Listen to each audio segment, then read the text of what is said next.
And recently about a DS called Regan Carter. Prior to that, I've written a series with my old mate Eddie Collins. He's a CSI, as am I.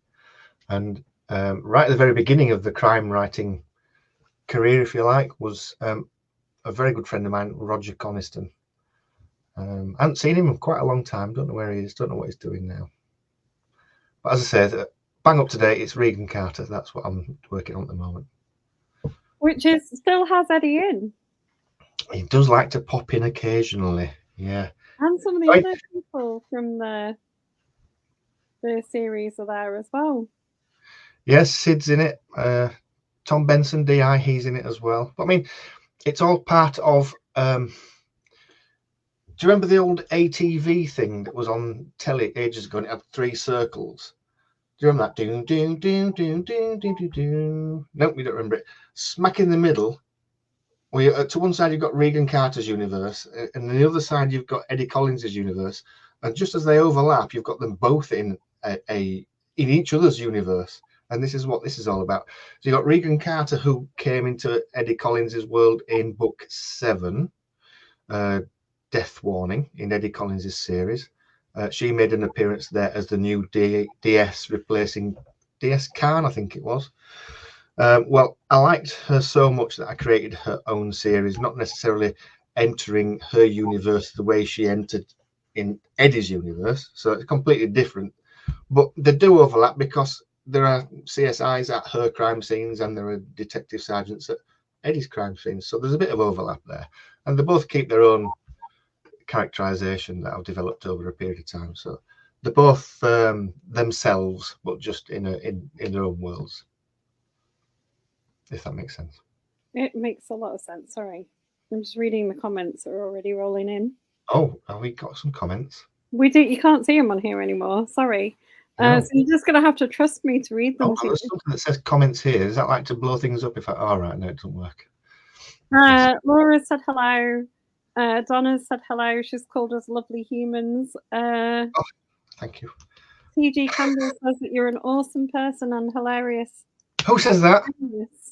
TG Campbell. She says. Oh, right. Oh, hello. Hello. How are you doing? I hope you're well. Did she meet you at our first live event?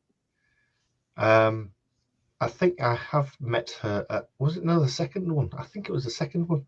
Are you doing another one this year, by the way? Next year, rather. We are in September. Oh, super. Right, that's very good, very good. Which is good. I have to admit, it's a massive enjoying the first Regan Carter, but there's also a moment where you chase a suspect to Armley, and I was sat in my house in Armley. Yeah. Well, reading a book where you're chasing someone to Armley, and this is a little bit close to home. Yeah, I do use proper locations in and around Leeds, and I enjoy it so much because there's such variety. You've got your chrome and glass in Leeds city centre, all very posh there. Thank you very much. And then you've got your down at heel places, and you've also got your rather nice places like Horsforth and Headingley. Beautiful Victorian buildings up in Headingley and Hyde Park. If you ever get the chance to visit, gorgeous up there. Then you've got your out of the way places like Garforth and Rothwell, and I like to use all those. Barrett it's another good one. It's got the maypole in there. I was thinking about doing some little videos about where the books have taken place. I might do that one day. That'd be quite interesting to do. But yes, I do like to use places in Leeds.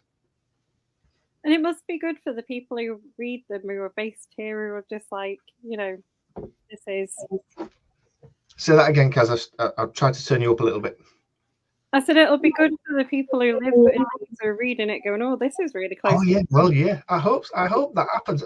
Remember Ledston Look when I wrote that? That was 4 or 5 years ago. I've had lots of people saying, "Oh yeah, I live near Ledston Look, and it's great to read places that are near home." So yeah, I'll keep that up. I'm not going to stop doing that. It's interesting. Why make places up when you've got beautiful places like that on your doorstep you can use in your books?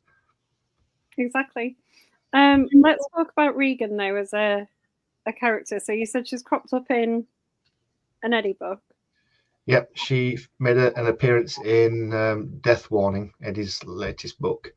And like I say, I liked her so much that I thought I'm going to give her her own series. She popped up in that book as Regan Parker, and I could not make my mind up. I liked the name Parker because of the nosy Parker aspect. I think I used that line in that book as well. But I also liked the name Carter as well. And then I thought, Regan Carter. What do we know? Who is Regan Carter? Well, it's the Sweeney, isn't it? You've got DS, you got Regan in that, and you've got Carter in that as well. So I thought, well, let's amalgamate the names. We'll have Regan Carter. I like it's a good name anyway. It trips off the tongue quite nicely. So she's a feisty redhead from down south. That was all she carried over from the Eddie book, apart from the fact that her younger brother was, shall I say, was killed or died in the 90s, I think it was. And she's brought that into her own series. But I can't tell you anything else about that because it will give it away a little bit. But yes, I really wanted to give her her own series simply because writing Eddie books, I thought to myself earlier on, yeah, because they're easy to write, but they're not. They're really difficult to write. But I feel comfortable with the character. And I thought, why not write something that you're not entirely comfortable with? And that's a female, because I'm not. And she's a detective. And I don't really know a great deal about the detective side of the police work, whereas I'm okay with the CSI stuff, as you might gather.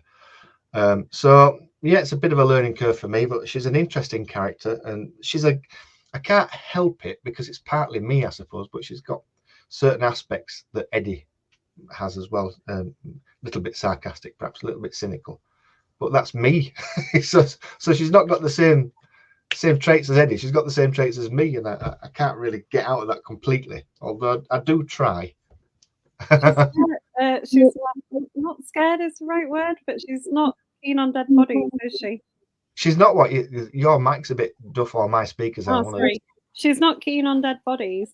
Oh no, she's not. She really hates dead bodies, and there's part of me that doesn't really like them either. I don't like the stinky, smelly ones, the ones that are all crawling and full of maggots and whatnot. I'm not particularly keen on those, but fresh ones are fine, absolutely no problem at all. But she doesn't like dead bodies at all. I don't know if it's a bit of a phobia she's got. Many people have that kind of a phobia, so it's not something that's totally foreign to people. And it's another aspect of her character. Can you imagine being a detective sergeant in a major crime unit where they deal not exclusively with dead bodies, but a large proportion of their work is dead bodies, and she can't stand dead bodies? So you've already got a little bit of a conflict going on there, which tickled me. So that's why I used that one. Donna says, "Are you not in the wrong job then?" Why? What does she mean by that? Where could I possibly be? I guess you must see a few bodies though. Yeah, one or two. Yeah. Honestly, I don't like infested bodies. I'm not keen on them really, but you've just got to get on with it and do it. I'm not keen on. I don't like dead people as it is anyway, really. But who does? But they don't affect me at all. I'm not frightened of them, and I don't have psychotic episodes about them or anything like that. But when you've got flies buzzing all over you, it's not very pleasant. And when you're slipping and sliding on pieces of human, that's not very pleasant either. But you have to just get on with it, don't you? It's your job, and that's that. I mean, I've never had to worry about that in my job. Sliding on bits of human. Well, this is what we have seen suits for a reason. I'll put it like that, shall I? The good news about people coming to watch is that they ask all the questions for me.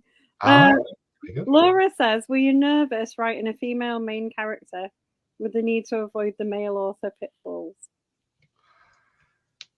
I don't write any sex scenes as such, so I don't look a complete tool by doing that. That's one thing. But I have written a main character before. You might remember a book called The End of Lies. That was Becky, I think her name was. She was a librarian, and she took on a gang lord, a Leeds gang lord, who, funnily enough, was based in Garforth, I seem to remember. So I've written a female before, and to be perfectly honest with you, I didn't find it a challenge at all. I sort of fit right in, and it's the same with Regan. it's fine. Honestly, it's not a problem. Like I said, there are certain aspects of being a female that I know nothing about for obvious reasons. So I would probably get those wrong, which is a damn good reason to try and avoid them, don't you think? So this is exactly what I do. I don't write the, I was going to say sticky bits then, but I don't mean that. I don't write the bits that I know nothing about.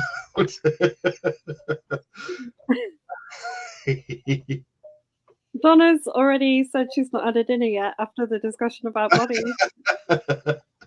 With the Swede, we've not had our dinner. Yeah, good. I like that. Very good. Yeah, there's a lot of quotes of the Sweeney in the book. Say that again.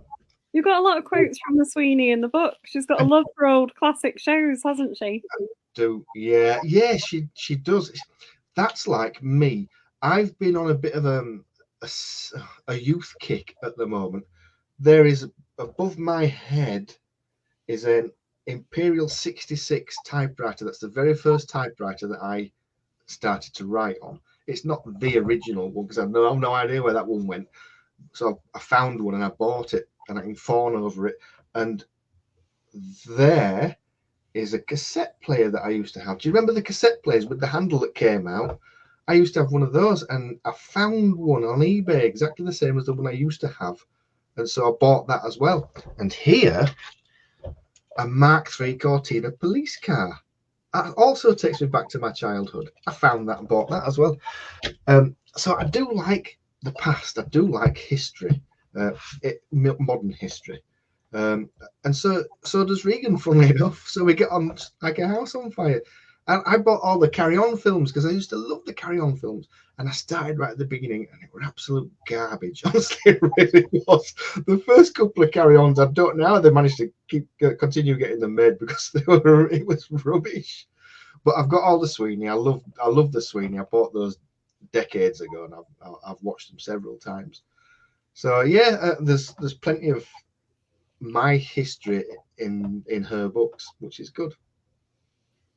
Can you still get cassettes? Can you still get what? Cassettes for your...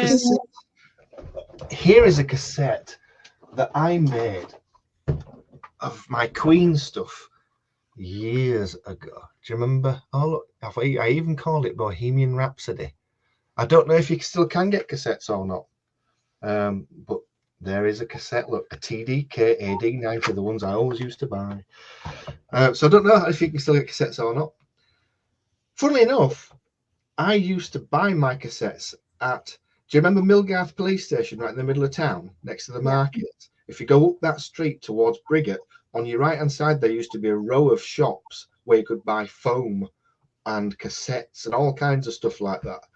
And that is the setting where, do you remember The Pain of Strangers, where Mother got her throat slit outside a cash machine as she was walking across to the markets? That is where I based that, and I have no idea why or how these locations come to me. But cassettes, that's what I thought of. And I thought, I used to buy my cassettes there, and that is where I set. There's never been an ATM there. I have no idea why I dreamed that one up, but I did. Did you say the next one's going to get called The Dark Arches? Yes, it is. We've got a random kill, which is the first one. This is how it sort of panned out for me. I began writing it not knowing where it was going to go. This is how I like to write things. I wanted there to be 3 books, and I set this challenge to myself in 18 months ago, I think it was, and I set myself a challenge to write 2,000 words a day or thereabouts, something like that. And I smashed it. I got it done because I was enjoying it. It was difficult, but I got it done. I enjoyed it. And the first book is a random kill. That was going to be called The Long Scream, I think, something like that, because it features a rather unusual gang death, little bit on the gruesome side, little bit gory, and I think one reviewer called it the best gang murder he's ever read. So I thought, I like that one, so I've used that in promo. Only a bit gory. It is a little tiny bit gory, yeah. But it's necessary, so it's not gratuitous. yeah, it's a little bit gratuitous, I suppose. It could have just been a stabbing, couldn't it? But where's the fun in that? So Regan is basically taking on an organised crime group by herself. She works in a team. She's got Tom Benson above her, and she's got her own team of detectives, but she is the driving force within this group of detectives, and she's taking on this organised crime group, and she's taken a particular dislike to the chap at the head of it because he threw her off her premises when she didn't have a search warrant. And so she's dug her heels in, and she's trying to do her best to bring these people to justice. And she's starting because she's starting at the lower levels of these organised crime chappies, and then before long, we get to see as readers not only Regan's dealings, how she gets to these organised crime chaps, but we see from the other side as well of the organised crime group itself starting to come apart for reasons that you'll find out if you want to read it, or if you dare read it, whichever you prefer. And then in book 2, we move up a layer, and we've finished with the dross now down at the bottom, the druggies and whatnot, and now we're moving up to the ones with a few stripes on their arms, the ones that are a bit more intelligent, and she, how can I say, she does okay there. And then in book 3, I've got a mailing list, and I gave the people on the mailing list a choice of titles for this particular book. It was going to be called The Holy Fox, and that's nothing at all to do with religion. So none of my books have anything religious in them. Why? I just not bothered about that rubbish. So don't think it's religious, because it's not. But anyway, they preferred the optional title of Cutting Ties, so it will be called Cutting Ties, the third book. And that's to do with the chap nearly at the top of this pyramid of organised crime, and how she goes about battling him. I don't want to say beating him, because we don't know, do we? But anyway, it ended on a bit of an unintentional cliffhanger. Again, I'm not going to tell you. Obviously, I'm not going to tell you what's involved in the cliffhanger, but it stopped at a crucial point. Now, this happened once before, and your dad picked up on it. Do you remember I wrote the note many years ago, a little novella? I stopped it where I thought it needed stopping, and he said, you're missing a scene or two on the end of that. And I thought, by Jiminy, he's correct. And after starting a new Eddie Collins novel, bearing in mind that this book 3 has already gone out to beta readers and such, one or two have said, you can continue this, don't you? I thought, flipping it, that reminds me of the note with your dad. And I looked at it again, I thought, I could actually make a 4th book out of this, because she started at the bottom, she's worked her way through the middle and the top, but we've not got to the very top yet, have we? So the 4th book, which I haven't really done much with at the moment, that's going to be the ultimate book, I think, unless something silly happens in that, I don't know. But anyway, so there you go, that's the trilogy stroke quadrilogy explained. Brilliant. So, I was just trying to get at whether you were setting it partly in the Dark Arches, if it's called. Yeah, that's why it's called the Dark Arches. You nailed it. Yes. The Dark Arches is part of Leeds City train station. That has gone through several evolutions as the train station, as you will know. And they didn't really dismantle the last pair of train stations next to each other that they had. They just built on top.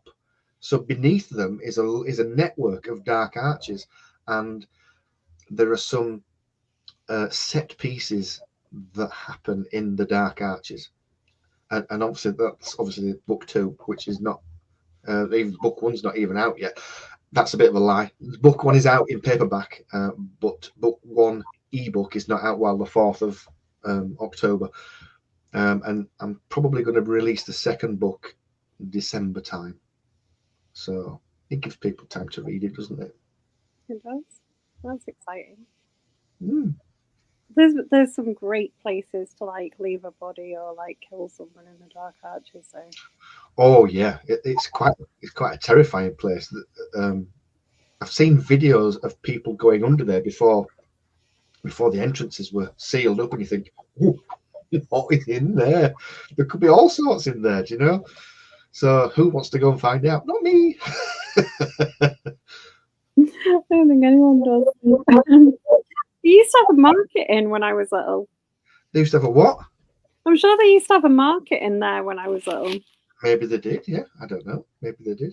Maybe I just imagined it. Ask your dad, he'll know. Yeah, true.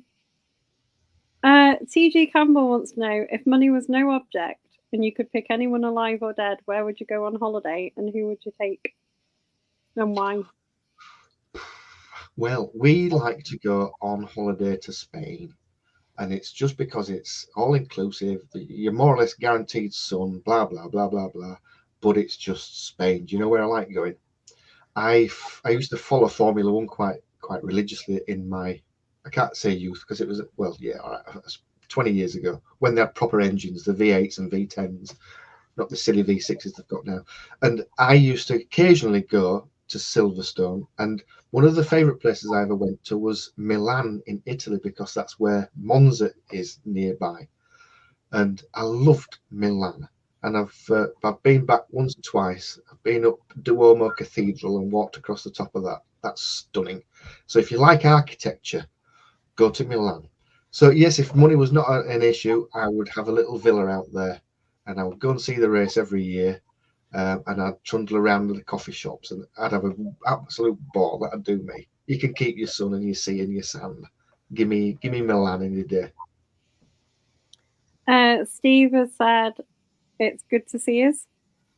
Who said? Sorry. Steve Munoz. He says it's good. Oh, Steve. Hello, Steve. How are you doing, mate? Are you all right? Are you coming to next year's UK Crime Book Club meetup in Leeds or not? Or wherever you're having it? No, it's going to be in Leeds. All right. Okay, good. Well, if he is, I shall share. Good. I was going to say, hopefully our favourite CSI will turn up again. Well, who is he?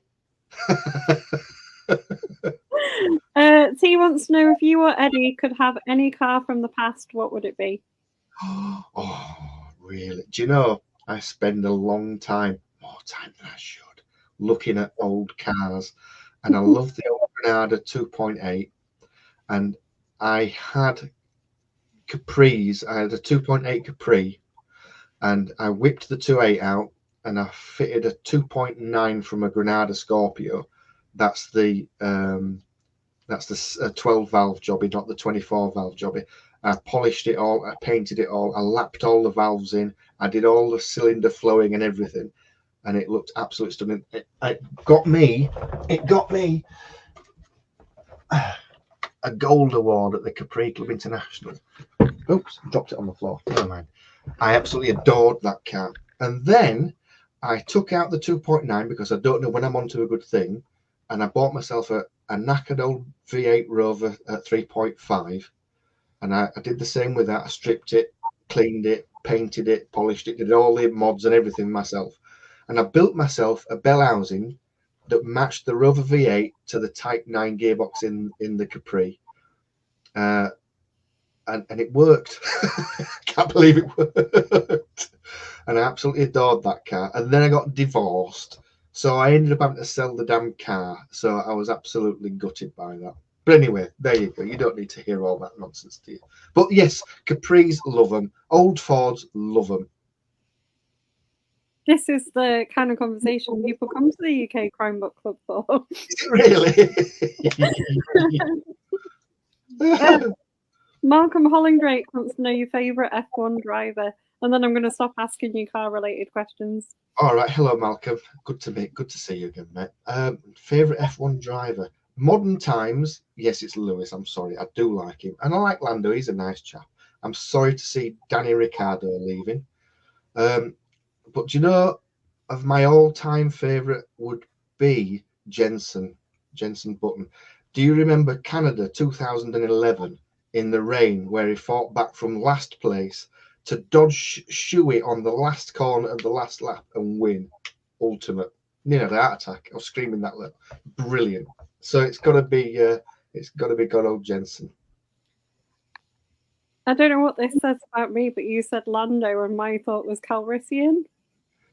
You're just weird, though, aren't you? Really. Donna said, do you find yourself going back to the same kill methods, or do you try and make them all different? I'm presuming she means in fiction. I hope so, yeah. Well, I mean, real kills have never been discovered yet, so there you go. I do like to try and do them differently. Excuse me, dry throat. But the same also goes for the way I try and find a murderer as a CSI, because you've only got so many things that you can find: footwear, fingerprints, fibers, blood, all that kind of stuff. You've only got so many things you can do, and so I try to do them all. I try to do them all differently, or with a combination of different items, if you like. Do you remember what was it now? The death of Jessica Ripley, the footwear marks on the bedroom floor of the nasty chap who'd been stabbed with an axe. Do you remember that one? You just nodding. Yeah, I remember there's another one where you did like footwear in a really interesting way as well. Yeah. That might have been a Roger Coniston one. Oh, right. Oh, crikey. You know, I can't remember anything about those books now. Don't ask me anything about them. But yes, I do try to make them different to answer the question. But there's only so many ways you can kill somebody as well, isn't there, really? I think some of the ones in the Regan Carter one were quite inventive. That was why it was going to be called The Long Scream. Somebody suggested The Long Drop, but apparently in Australia that's a lavatory, so we won't be using The Long Drop. Other things that you wouldn't write about, because there's some like quite sort of, I don't know how to word it without giving away a spoiler. There's some quite heart-wrenching moments in this one, isn't there? Do you know that I find the best fiction, everybody reads for two things: the story and to feel anyway. And I think if you leave a book or a television program or something like that without having felt anything, it leaves you feeling dry and not interested. If you've got a bit of emotion there, whether it's a good laugh or a bit of a weep, you've got something, you've invested in it, you've found something that you like and you should return to. And hopefully that's what my books have. That's what I try. Honestly, I try to put that in. And I've forgotten your question. What was your question? I think the things you wouldn't write about. Yeah, there are. There's some quite touching kind of moments in this one where you were like, ooh. Yeah, the things I won't touch animal cruelty. I did once I mentioned it before, the End of Lies, that book. I had somebody shooting a bird, somebody shooting a cat for attacking a bird, and they shot it with an air pistol or something. And I was advised, take it out, because if you don't, you will get so many hate letters for it. So I took it out and I rewrote it so that she was the person who shot the cat actually shot somebody else who was attacking the cat. I think that was it anyway, a long time ago. And so that's worked out all right. So I won't write animal cruelty, because obviously people are very attached to animals, and rightly so. So I don't do that. And I also don't do religion, because it's just a divisive thing. I don't do politics. Even in the third rule, I made up a political group, but it was nothing to do with Tories or Labour or anything like that. There was no party political stuff in it. And I don't really want to touch, and I don't suppose I will ever touch like child abuse. I don't like that kind of stuff. I did a little. I brushed over domestic. I didn't brush over it. I touched on domestic abuse in Black by Rose. Do you remember that one? That was emotive for me writing that, because I know things like that happen in there, and I don't like it. I don't like to see people put in places that upsets them. Do you know? And that was very upsetting for one of the characters in there, and I didn't like that myself. I found myself getting upset about that. So I won't write child abuse. I won't write animal abuse. I won't write religion or politics. But the rest is fair game, really. So there's so many people commenting on this, it's really hard to keep a track of. Steve says, your first Regan Carter book is fantastic. It's a favourite book this year. Oh, bless him. I hope it appears in his list at the end of the year, then. I'll be really pleased about that. Do you know, it might do. And Steve, if he really likes a book, he's normally spot on. Very good. Oh, He says he likes them. Really good to hear. Thank you for that. He also says story, characters, and setting, and the interaction keep him going. Eddie Collins does it perfectly, and now Regan Carter too. Oh, thanks, mate. That's really good to hear. I'm really pleased about that. I can't wait for people to see books 2 and 3. I really can't. Book 1 was, if I might be so bold as to say, is pretty good, but I think you'll like books 2 and 3. I can't wait for you to read them as well, Ken. See what you think to them. Malcolm, do they spend more time floating about Armley, or am I going to be safe? Don't go anywhere near Armley. Whatever you do, stay out of Armley. Woohoo! I mean, that's probably fairly safe, like advice. But... Oh, hang on. Liz is here. Liz has said hello. Liz. Mystery. Oh, hello, Liz. How are you, my dear? Are you all right? Good to see you again. Not that I can, but you know what I mean. Well, she actually says, hope you're behaving yourself, Mr. B. She's only saying that because when we met last June at Harrogate, I told her a rather dirty joke and she laughed and spat beer everywhere. I do intend using that joke as well, Liz. Brilliant. Liz at Harrogate is just a joy. Laura wants to know what of your characters you'd like to go for a drink or a meal with. Which of my characters? Yeah. And what would you talk about? Regan, because I fancy her. Trust me, I've written Regan so that she's a very nice young lady. Well, not a young lady actually. She's in her 40s, I think, something like that. But she's young to me, and she's very nice. I'd like to go with Regan. I'd like to spend about 20 minutes with Eddie, but then I think he'd probably start to annoy me a bit. Charles would be funny, but Sid, I'd like to have a pint with Sid. I think Sid would be great, and Kenny would be a giggle. Sid is on my list of ones I'd go for a drink with. He's lovely, isn't he? I feel like Sid would be the best fun on a night out. Yeah, he would. Yeah, absolutely. He's lovely, Sid. Can't wait to kill him off. Don't you dare say things like that.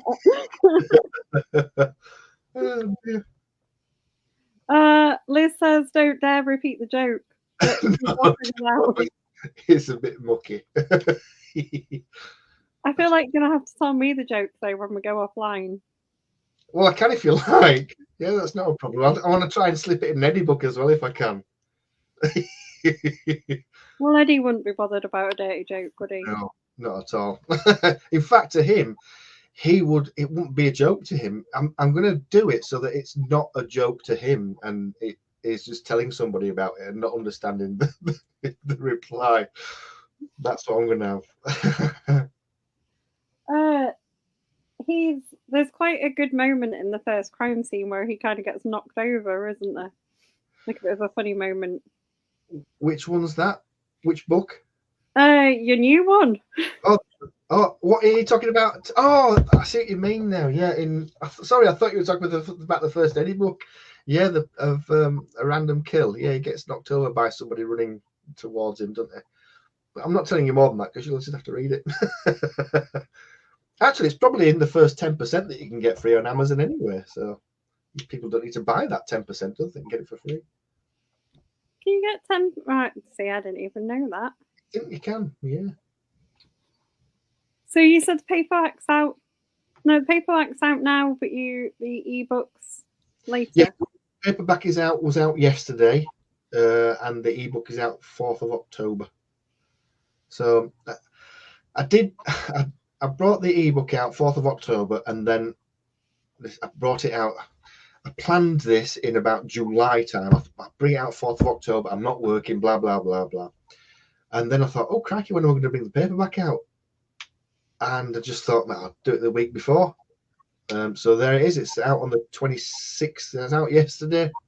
And the ebook's out 4th of October. And I'll probably bring the second one out sort of December time. I think I've said that already. Do you have like a date in mind, or you? No, not yet. No, probably the 24th. I don't know. people. Get the paperback for their Yes, that's a good idea. All right, then I'll do it the week before Christmas presents. I'll do it. All right, the 15th or something like that. 15th. I'll look when my shifts are, and I'll do it for days off before Christmas. How does that sound? Yeah, that sounds like a plan. All right, I'll do that then.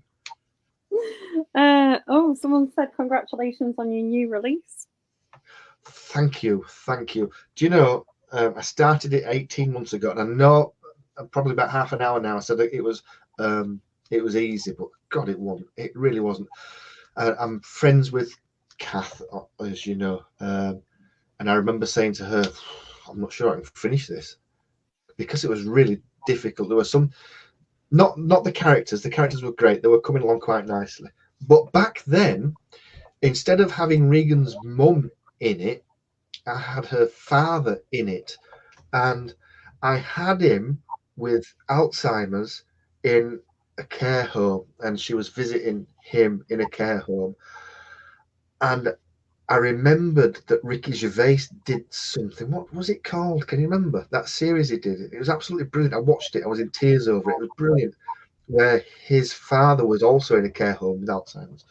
And I thought, no, I'm not writing that. It's I wrote a couple of scenes with the dad and Regan, and she was getting nothing back from him. And I thought, she's just basically talking to herself. There's nothing there. And I found it a little bit upsetting, but it also didn't carry the story forward. So I thought, I sod this. So I brought a mother in, and I've no idea who her mother was at that point, because she was just another character. She was just somebody else to bounce things from.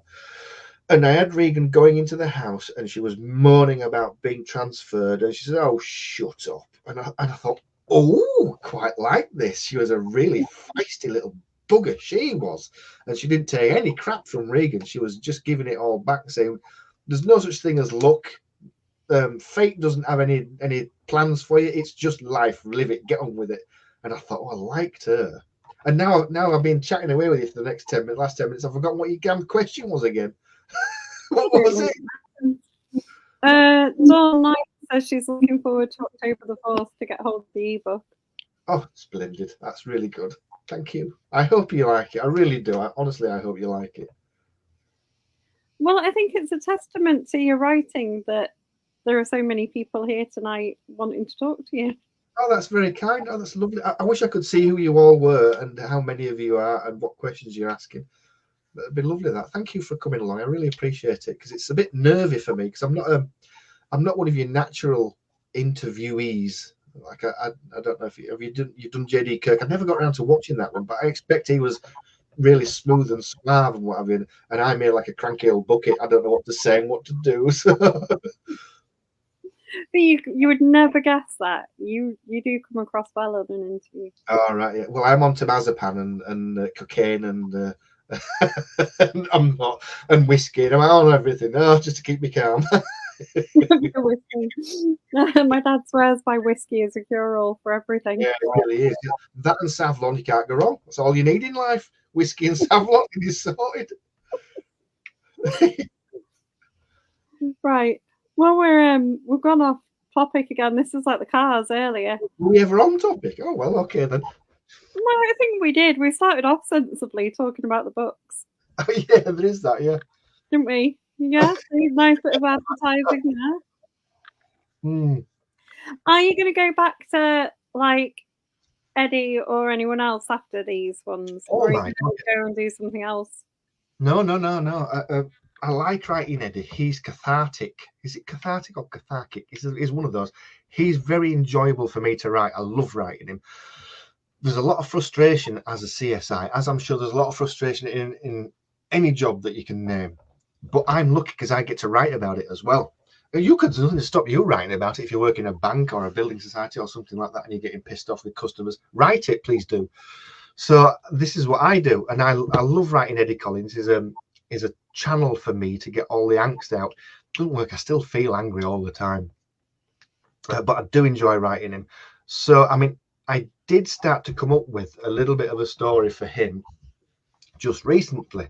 But then, like I say, I discovered that I really should write the fourth Regan Carter book, because if I leave it where I've left it, just there's one line at the end of the third book and that will make people jump up and down if there isn't a fourth. I could just take that line out and leave it as 3 books, but I'll leave the line in because it entertained me to write it. So I'll leave that line in, but I'll have to write a 4th book at some point.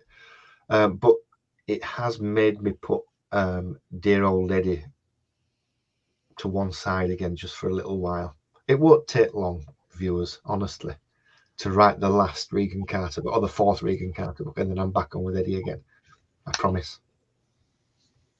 You've been asked if there's a comedy element in your book. Slightly. It's sarcasm-based comedy, if you like. I don't think an average person can go through life without having a really good giggle at stuff. It's like remember when I was at college. Do you remember Kitson College that used to be in Leeds? It's now something completely different. I don't know what it is. We used to hop along to the Merrion Centre and go for something to eat at lunchtime. And I'll never forget a woman slipping on a wet floor and banging her head on the slippy when wet sign. How can you not laugh at that? And you get all kinds of humour at crime scenes as well. You don't really take the piss out of the dead. That's not really cool. But sometimes how people die is funny. You've got the Darwin Awards for a start off. That proves that, doesn't it? And you get a group of people who are doing a job at any kind of crime scene, and you're going to have banter, humour, complaints, all kinds of stuff gets thrown around. And that's what I try and put in my book. And that includes swearing as well. Going back to Formula 1, Max Verstappen getting told off for swearing in an interview. Sorry, but it happens. I keep my swearing to a minimum. I've said piss and shit once or twice, I think, in this interview. But in real life, people swear a lot. I do. And so it's in my books, and I don't apologize for that. I put right at the very beginning, proud to swear in British English. If you don't like swearing, don't read them. Simple as that. Well, I hope you do, but you don't have to. But don't complain about the swearing in it, because I've told you the swearing in it. Liz says that you're our cranky old bucket, Andy, and we love you. Oh, bless. She's my old ladle. There's a hole in my bucket, dear Liz, dear Liz. Where does that even go? Don't take that onto the second verse, whatever you do. No, we won't. Oh, I've lost my train of thought now. You were saying that you didn't know about being a detective, but you surely have got the best resources to ask. Damn right I have, yeah. I'm very lucky with the CSI in that's my job, and so it's a little bit authentic. I try to be a little bit authentic, although not bang up to date authentic, because the way the forensic world is at the moment in the UK is in a very precarious place. And I'm not going to elaborate on that too much, except to say that the United Kingdom Accreditation Service has got involved and things are moving in not a very nice direction. So all my forensic stuff is from years ago. I still use the FSS as my go-to forensic laboratory. That's the Forensic Science Service, which used to be government owned, and now what we have are independent private laboratories doing our DNA work and such. Bit of a step backwards, I think, but that's my own view. So I still use the FSS in my books, and I still use some of the old ways of doing things. Like nowadays, we have a tablet that we type our reports onto in the van. I've got a Bluetooth keyboard that I put my report onto the tablet. I have a Bluetooth printer that I print all my exhibit labels off and stick on and everything. So all that's different. You won't see those in the books because it's not a nice world. It's not as romantic, if you like, as it used to be. It's not as it's probably easier in certain respects, but again, because of UKAS, it's really not. So yeah, I use the old way of doing things. But as far as detecting is concerned, see, I remembered your question. As far as detecting is concerned, I don't really know a great. I probably know a little bit more than your average person on the street, because I work in that kind of environment. I mess about with detectives all day long, but I don't know the law from their point of view, and I don't know how they would go from one aspect of a crime scene and follow it through, and what they can and can't do. And I have to I'm going to be picking the brains of somebody at work next week because I've stumbled across something that I need to know to give it a little bit of authenticity, the kind of authenticity I give Eddie books and need to put into the Regan Carter books as well. And up until now, I've managed to blag my way through. I've got away with it all right. But there's something I specifically need to know for the next book. So I do need to go cap in hand and ask a detective. But at least it helps. Oh, yeah. You know a few detectives. I do know one or two, yeah. Steve says he thinks the old ways of doing things often make for better reading. I'm sorry, who said that? Steve. Oh, did it? Oh, well, that's good to hear. That's lovely. Great. Thank you. I think there's a fine line between giving something that's authentic and keeping it out of being a dictionary, you know, or an operating manual or something.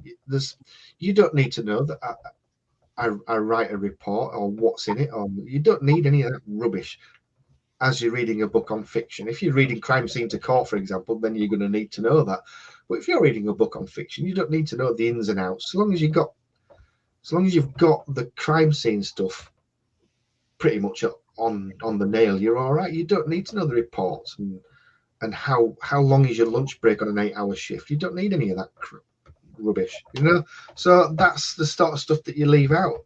You don't need it unless you're trying to show somebody as a pedant, for example, or you want to impress your reader with all the things that you know. But it doesn't impress them at all. I don't think it just makes them go. So, what have you read recently and really enjoyed? Right. I'm reading. You're not going to like this because I write crime thrillers. You're not going to believe this. I'm reading Project Hail Mary by Andy Weir.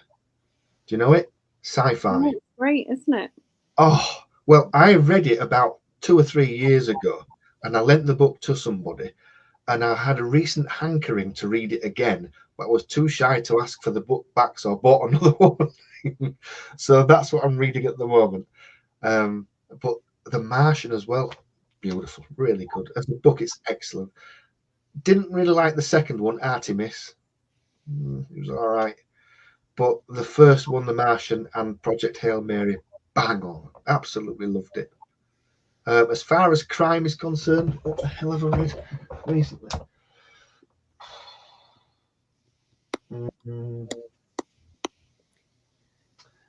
Oh, A Litter of Bones. I read that, Mr. Kirk.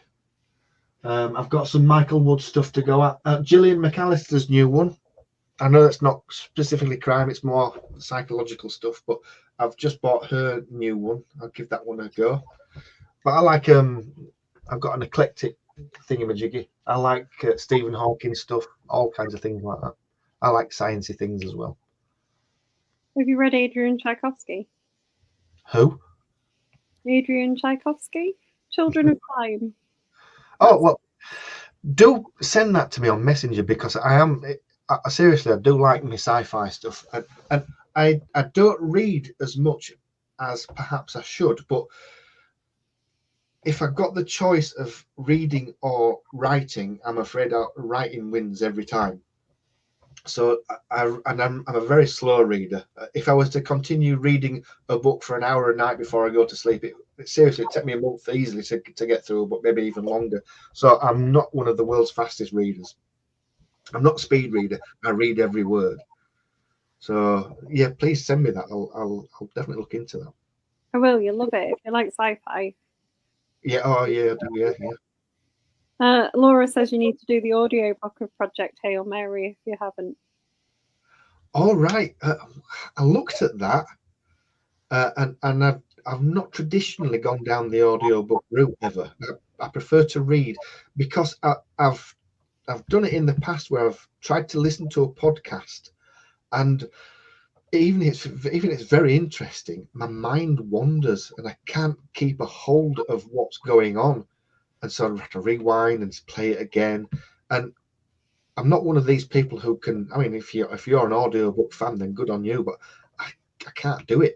If I have to be immersed, I have to do the reading myself rather than be read to. I'm the same. with audios. Exactly the same. Yeah. Steve's asked me what I'm reading just now.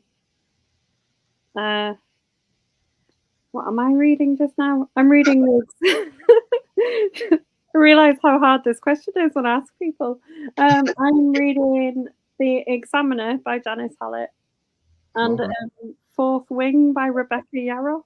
Oh, you've got a couple on the go. I always have a couple on the go. Do you? Yeah. Bit of a two-timer then, are you? I am, yeah. I can prefer the bus and a book at home. Oh, really? Well, how long is it since you finished reading A Random Kill? That was about 4 or 5 books ago. Really? My God, you are prolific. Maybe. Not like that at all. I really cherish books and things. Do you know what I'm thinking of doing tonight?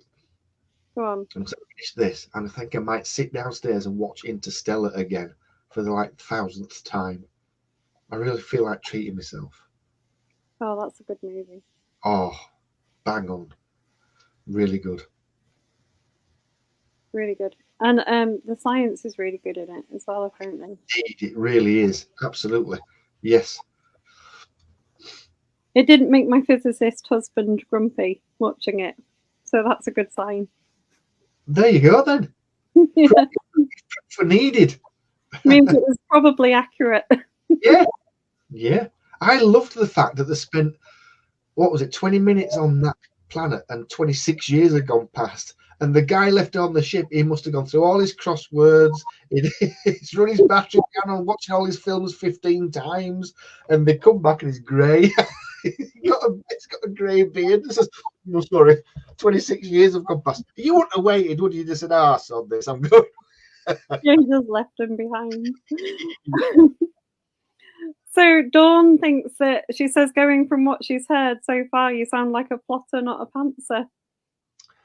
Oh no, I put myself in the pantster world. I do a little bit of plotting, but only when I get stuck. And I only get stuck when there's various options. I always start off a book with a scene that I want to write, and that gets my juices going. And then after that, I just write and write and write until I'm stuck, and I'm always stuck on options. And so I'll sit down and I'll write down with pen and paper what my options are, which is the most feasible, which is the most entertaining, and I'll try and make an amalgam of both of those. And if it works, then that's brilliant. Sometimes I'm left with options that give me no option, and I don't know what the hell I'm going to do. And it'll take me 2 or 3 weeks to think of something that'll get me out of this crap that I found myself in. But I think that's the best way of doing it. If I was a plotter, I tried it once. It lasted about 20 minutes because I got so bored of trying to figure out what was going to happen without being there. It's like trying to describe chocolate. You don't want to describe chocolate. Eat the damn thing.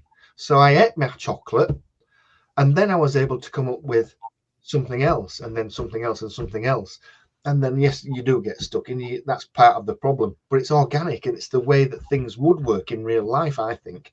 And I think that's the way to go. I think if I was to try and plot something, I would miss a golden opportunity. I know I would. Like Ledston Look, the very last thing that happens in Ledston Look. I can't say that in case people haven't read it. But I discovered something while I was writing Ledston Look that I would never have thought of had I been plotting it beforehand. Because if something happened mid-scene, somebody said something or something happened mid-scene that I would never have thought of. And I went in that direction. It changed the whole pace of the story. It changed everything about it. And that is how I get my buzz. That's brilliant. I love doing it. I love doing that. And it's the same with book 4 now. Once I get this answer from this cop that I'm going to ask on Monday morning, whenever it is, I'll be away. Ledston Look, if anyone hasn't read it, is phenomenal. Oh, I'm glad you liked it. I loved writing that book. I absolutely loved writing it. And I especially liked the bit pertaining to the orange and lime scarf. Do you remember that? Oh, wow. If you won't remember it because you've read 1,000 books since then. But if you don't pay attention, It's an exaggeration. If you don't pay attention, you will not get the final twist. And I know people have read that book and gone, "Oh yeah, really good." That I says, "Did you get it? Did you get it? Get what?" And you think, "Oh, you didn't get it." But I'm not going to dumb it down. If you don't get it, you don't get it. But it's to do with the scarf. I think it's lime green or orange or some bright color that I invented, so that people would remember it. And obviously, some people didn't, which is a shame. But there you go. Leslie said she loved Lesden Luck but didn't like the title. Yeah, I get that. I get it because it's not very crimey, is it? What does it say? It's a nothing title, and I kind of regret that because it doesn't draw people in. People read the title Let's Look and go, "What's that?" Which is again one of the reasons why I changed the Holy Fox to whatever I changed it to. It's one of the reasons I changed that, because the Holy Fox people go, eh? But there is one thing I should say about the Regan Carter books. They are written in a specific order. Don't break it. Don't start on book 3 or book 2. You will not have a clue what's going on. It was written originally as a trilogy, books 1, 2, and 3. And if you don't start at book 1, you won't have a clue what's going on. Yeah, it's good advice. Yeah, especially if it's been book 2 yet, but good advice. Yeah, I mean, if it's when it's been out a few years, people won't know that. I don't suppose. I've put 2 on the cover and I've put 2 on the spine, so hopefully 1, 2, 3. Hopefully they'll know to read them numerically. Don't just choose one, because you won't have a clue what's going on. I mean, people do that with Eddie Collins books apparently, and they're still able to read them out of order, and it still makes perfect sense, which is great, because we've got our group of characters in the Eddie Collins book, and just things happen to them. They have crime scenes to go to and things, but so you would still be able to leap from one book to a completely different book and still be able to follow it. But you probably wonder where Miss Moneypenny's gone or something like that if you don't read them in order. I miss Miss Moneypenny. Sorry, carry on. No, it's fine. Then we are at the end of our time, pretty much. So remind people what they're going to go away and either pre-order an ebook or buy in paperback. Yes, please. I would love you to do that. If you could go and pre-order the ebook on Amazon, please do. It's A Random Kill, D.S. Regan Carter Book 1. If you prefer paperbacks, which I do, then you will need to. You can go there now and order it now, buy it now. That'd be wonderful because it's out now. Lovely. Show everyone your mug again before we finish. I don't know what you mean. I'll tell you something. Coffee tastes brilliant out of that. Much better out of that than does any other mug that I've got. Even your Eddie Collins one. Yeah, there's one there. Look. And then all it is left to say is thanks so much for. It's been an absolute pleasure. Please don't forget to message me that sci-fi book. I'll have a look at that. I will definitely do it as soon as we're finished. Wonderful. It's been lovely to see you again. And thanks for tuning in, everybody.